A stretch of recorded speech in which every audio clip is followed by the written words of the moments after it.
Hurriyat leaders have expressed solidarity with the bereaved families whose loved ones died in occupied Kashmir recently.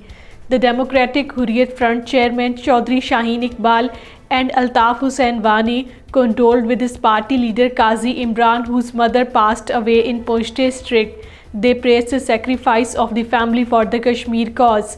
APHC-AJK leader Syed Ijaz Rahmani also prayed for the deceased Wasim Farooq, who died in Tral, Pulwama district. People's Democratic Party chief Mehbooba Mufti on Monday joined other political parties and groups to raise concern against the Modi regime's plan to create an authentic, verified and reliable database of all the families in the occupied Kashmir.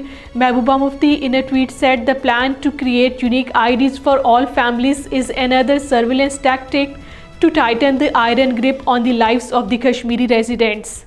The Legal Forum for Kashmir, in collaboration with the Center of Economic and Social Research, organized a 3-day International Kashmir Congress in Ankara, Turkey. The declaration released on the occasion said India has flagrantly violated international law, norms, conventions and treaties in the course of implementation and its unlawful occupation with the criminal intention of colonializing and annexing Kashmir.